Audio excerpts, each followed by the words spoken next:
Joined by the mayor of Tupelo, Todd Jordan. Good morning, sir. How are you? I'm good. How are you this morning? I'm doing good, better than you guys, because you were slapped again on Friday. And how things look over there? Well, we're not as bad as we could have been, to be honest with you. That the storm took an interesting path the other night. It was headed right towards some really dense residential neighborhoods, and all of a sudden just went east and hit some of our manufacturing areas. But all in all, no fatalities, very few injuries. We've got about a little over $14 million in assessed property value, property damage. Most of that to Super Sagless and Cooper Tire, but. And all in all, to be honest with you, we are very fortunate that it wasn't worse than what it was. Yeah, are those two entities? They are closed today. They are. One was a complete property loss. The Cooper Tire had a lot of roof damage, and I say Cooper Tire, it's Goodyear now, but it had a lot of roof damage. Unfortunately, we had some rain early this morning, so I don't know the extent of the damage now with the equipment, but they were trying to get things patched up as early as Saturday morning. We had our utility crews out late Friday night as soon as the storm hit, trying to get power back. And as of midday Saturday, we were prepared to provide power to everyone. I don't know the extent of their power situation, but we were prepared. And I tell you, we're very fortunate, and these storms, it just seems like they're becoming more frequent.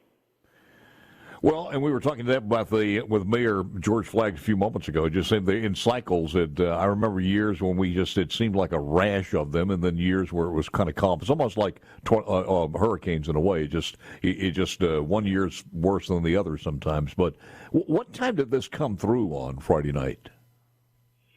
It was about 1:30, and I all day, we knew this was a possibility. National and local news forecasters, as far as meteorologists, was very concerned about our area, and I dozed off a little bit in the chair at 1:30. My phone started going off, sirens were going off, and it just.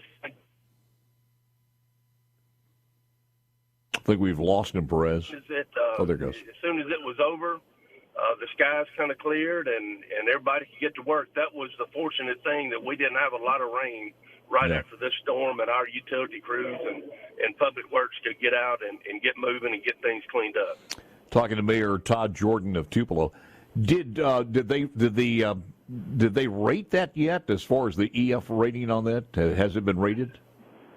I have not heard that yet. We have got a 10 o'clock meeting with our staff. We'll try to figure that out at that time. If not, we'll just wait on that. But I have not heard what they rated that. They were talking before that it may be about like our 2014 tornado. And the good thing is we do live in the hill country, so, it kind of skipped over a lot of things, and it could have been worse. If Cooper Tire or Goodyear would have been about 15 feet higher in elevation, it would have been significant damage. Wow. Well, Elvis's birthplace is okay, though. Let's make that clear.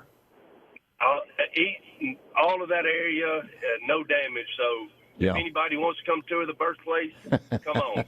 Absolutely. Well, look, there was some damage at Guntown. I think I saw where the tornado tore through Guntown. There was a couple of other spots there. Also, Baldwin had some home damage in Baldwin. And I think some other surrounding areas, too, had some damage. That's right. Pontotoc did, and Pontotoc did have one fatality, unfortunately. We continue to pray for them. And last week we had utility crews in Amory all week, so our water and light division is running pretty thin on sleep right now. So, kudos to them for helping all of our communities and being on call late Friday night. Well, since I got you on here, give you a little Chamber of Commerce plug, and let me ask you this, because it seems like the Furniture Mart, and when people come to town for that, it's healthier than it's been in a while. What's your thoughts on that? It has, and Mr. B in Cleveland has done a great job over the years. It's kind of coming back. Las Vegas and North Carolina has taken a lot away from us, and we knew that was coming. But we're doing a good job promoting that, getting it back, but if you go out there, just about every weekend there's something. Once a month there's a flea market, a boat show, a gun show, and economically in Tupelo, our sales tax is up, our tourism tax is way up, just like everybody else. But we're things are going on in Tupelo. Our downtown Main Street is really thriving, so we couldn't be happier at this point. That's great. Have you had a chance to go and see what's going on in Amory? I have not. We flew out last Saturday morning, going to League of Cities in Washington, D.C. I wanted Mayor Corey Glenn to, have that on his own. Whenever the dust settles, I'll get down there and just see what else he needs, and we're there to provide anything we can. But right now, you don't know when they will resume business at Cooper Tire. No, and talking to the plant manager, they weren't sure either. They just had to huddle up and just see where the damage was, what kind of production they could do, what they had to hold off on, and I think they had to get some structural engineers in here also to see if the building was stable enough to get back to work. Mayor Todd Jordan, part of our SuperTalk family, Tupelo in the area. Sir, I thank you for spending some time with it. Appreciate it very much. Absolutely. Thank you for having me on.